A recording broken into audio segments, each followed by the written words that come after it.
जी हाँ दोस्तों, West Indies दौरे पे गई ऑस्ट्रेलिया की टीम को बहुत ज़्यादा दिक्कतों का सामना करना पड़ रहा है।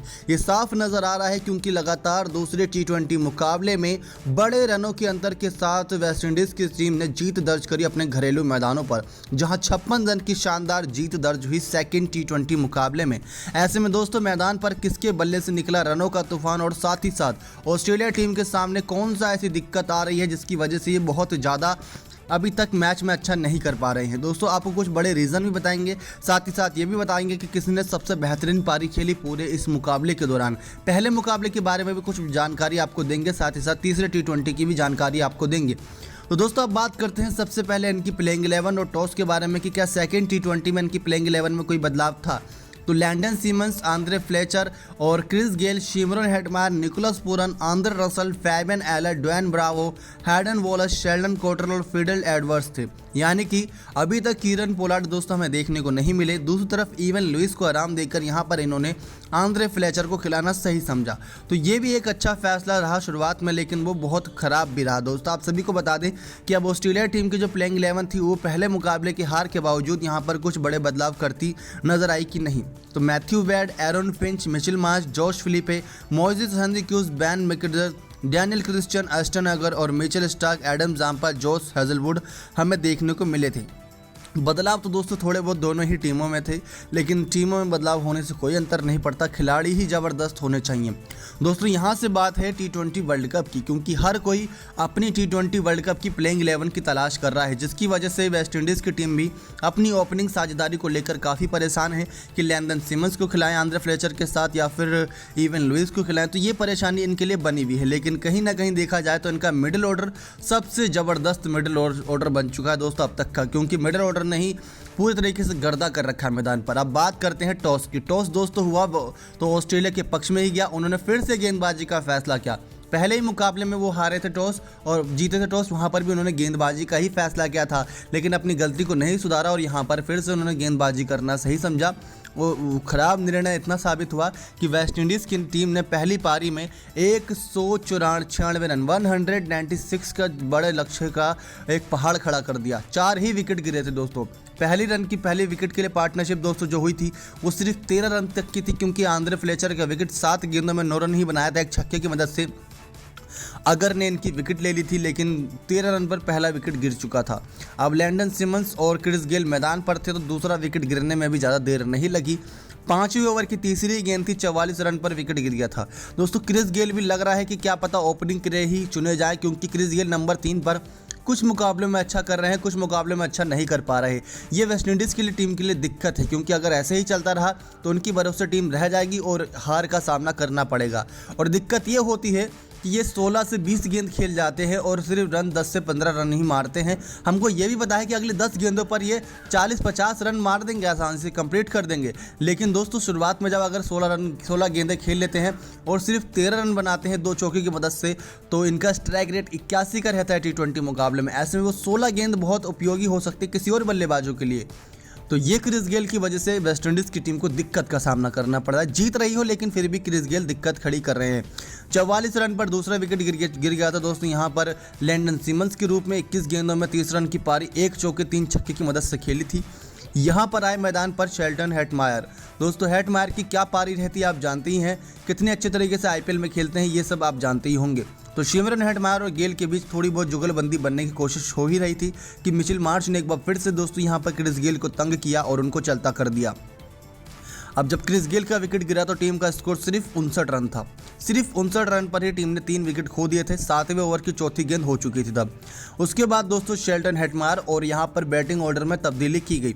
बैटिंग ऑर्डर में तब्दीली ये की गई, जो 8वें नंबर पर ड्वेन ब्रावो बल्लेबाजी करने आते थे उनको भेजा गया दोस्तों यहाँ पर नंबर 5 पर बल्लेबाजी करने के लिए, ताकि अपना हाथ खोल सकें। पूरा हाथ खोला, इतने अच्छे से खोला कि 34 गेंदों में 47 रन की पारी खेल गए, वो भी नाबाद। 36 गेंदों में 61 रन की पारी दोस्तों शेल्टन हेटमायर ने खेली, लेकिन एक बड़े ही विवादास्पद रन आउट के रूप में आउट हुए। 2 चौके 4 छक्के मारे इन्होंने अपनी इस पारी में।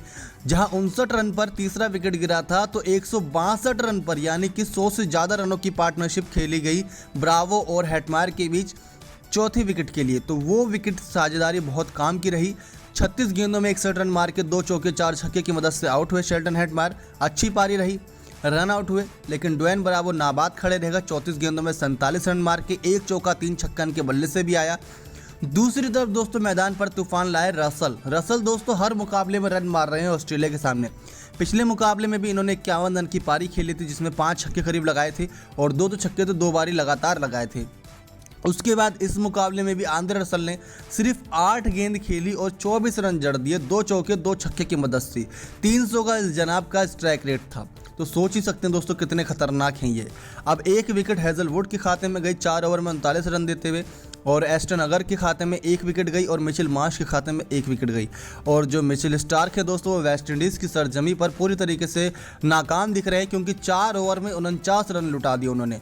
अब यहाँ पर दोस्तों 196 यानी कि 196 जितना बड़ा लक्ष्य खड़ा हो गया था, तो ऑस्ट्रेलिया की टीम को उसको चेस करना था। अब चेस करने के लिए दोस्तों पहला विकेट इनका पहले ओवर की ही दूसरी गेंद पर गिर गया था। मैथ्यू वेड के रूप में शेल्डन कोटरल ने इनका विकेट लिया था। दूसरा विकेट भी दोस्तों आने में ज़्यादा देरी नहीं हुई, 19 रन पर ही दूसरा विकेट आ गया था। तीसरा विकेट दोस्तों 58 रन पर आ गया था, क्योंकि यहाँ पर मिचेल मार्श और जॉस फिलिपे के बीच एक पार्टनरशिप बन रही थी, लेकिन जॉस फिलिपे का विकेट 12 गेंदों पर 13 रन बनाकर खेल रहे थे, वो चलते बने। अब जो चौथे विकेट के लिए पार्टनरशिप थी दोस्तों वो थोड़ी देर के लिए चली, क्योंकि मोजेस हेनरिक्स ये जानते थे कि दूसरे छोर से मिचेल मार्श अच्छी बल्लेबाजी कर रहे हैं, तो उनको करने दिया जाए, तो वो ज़्यादा देर तक अच्छी बल्लेबाजी कर भी नहीं पाए। अब यहाँ पर दोस्तों जो चौथा विकेट गिरा वो मिचेल मार्श के रूप में गिर चुका था, क्योंकि 13वें ओवर की दूसरी गेंद पर टीम का स्कोर 101 रन था, यानी कि अगले 7 ओवर में करीब 90 से ज़्यादा रन बनाने थे, जो बहुत मुश्किल तो काम नहीं था, लेकिन हाँ जो बल्लेबाज बचे थे वो शायद ये कर भी नहीं पाते। तो दोस्तों ये बहुत बड़ी दिक्कत रही कि कोई भी बल्लेबाज अच्छा नहीं कर पाया, सिर्फ और सिर्फ मिचेल मार्श के अलावा। 42 गेंदों में 54 रन की पारी मिचेल मार्श ने खेली, 5 चौके 1 छक्के की मदद से। उसके अलावा दोस्तों यहाँ पर 2 बल्लेबाज ऐसे रहे जिसमें जॉस फिलिपे जिन्होंने 13 रन और मोजेस हेनरिक्स 19 रन। इनके अलावा सब बल्लेबाज सिंगल डिजिट नंबर पे, यानी कोई 1 रन पे, कोई 8 रन पे, कोई 3 रन पे, कोई 4 रन पे, कोई बिना खाता खोले ही आउट हो गया। अब सबसे अच्छी गेंदबाजी किसने करी, सबसे ज़्यादा तंग किसने करा, तो दोस्तों आपको एक आंकड़ा ऐसा बताने वाले हैं जो सुनकर आप भी दंग रह जाएंगे। 8 गेंदबाजों ने गेंदबाजी करी मैदान पर वेस्ट इंडीज़ की टीम की तरफ से। 8 गेंदबाजों ने दोस्तों, यकीन नहीं होता ना। 11 खिलाड़ी टोटल खेलते हैं, जिसमें से एक विकेट कीपर होता है, उसके अलावा कुछ तो पूरी तरीके से बल्लेबाज ही होते हैं जो गेंद को छूते नहीं। लेकिन इन सब चीज़ों के बावजूद 8 गेंदबाजों ने गेंदबाजी करी। शेल्डन कोटरल ने 3 ओवर कराते हुए 22 रन देते हुए 2 विकेट झटके। फीडेन एडवर्ड्स ने दोस्तों 1.5 ओवर के 8 रन देते हुए 1 विकेट झटका। लैंडन सिमंस ने भी 1 ओवर कराया था, लेकिन 1 ही रन दिए थे, उसके बाद ना जाने इनको क्या हो गया, फिर उन्होंने गेंद नहीं कराई। आंद्रे रसल ने दोस्तों 3 ओवर कराए, 22 रन देते हुए 1 विकेट झटका। ड्वेन ब्रावो ने, जिन्होंने अपने बल्ले से कमाल दिखाया, 47 रन मारे, उन्होंने भी दोस्तों 3 ओवर में 29 रन देते हुए 1 विकेट झटके लिया। फैबियन हेलन ने 4 ओवर कराए, 22 रन दिए, किफ़ायती साबित रहे, लेकिन विकेट हाथ नहीं लगा।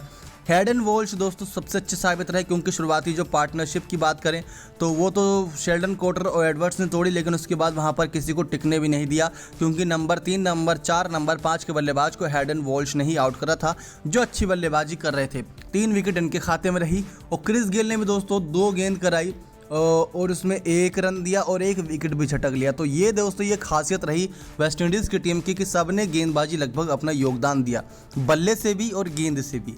ये तो वही बात हो गई दोस्तों, जैसे गली क्रिकेट में होता है कि मेरी बल्लेबाजी नहीं आई थी तो पहला ओवर मुझको दो, मैं कराऊंगा पहले गेंदबाजी। तो वही सीन हमें यहाँ देखने को मिला वेस्ट इंडीज़ की टीम से, कि अगर उनकी 4 बल्लेबाज मतलब शुरुआत के 4 बल्लेबाज ही आउट हुए थे, बाकी के बल्लेबाजों को मौका नहीं मिला, तो सबने गेंदबाजी करा के अपना अपना बदला ले लिया ऑस्ट्रेलिया की टीम से। दोस्तों ऑस्ट्रेलिया की टीम यहाँ पर तो मतलब अपने घरेलू मैदानों पर शेर नजर आते हैं, लेकिन यहाँ पर किसी से भीगी बिल्ली पूरी तरीके से नेस्त नाबूद कर रखा है वेस्ट इंडीज़ की टीम ने। अब 5 मैचों की T20 सीरीज़ है, 2 तो वेस्ट इंडीज़ जीत चुकी है, अगले 3 पर नज़र रहेगी। अगले 3 पर छोड़िए दोस्तों, अगले मैच पर ही नज़र रहेगी। अगर ऑस्ट्रेलिया की टीम वहां पर हारी तो सीरीज़ तो हार जाएगी, उसके बाद क्लीन स्वीप पर नज़र रहेगी वेस्ट इंडीज़ की टीम की कि क्लीन स्वीप के साथ उनको मात देती है या नहीं।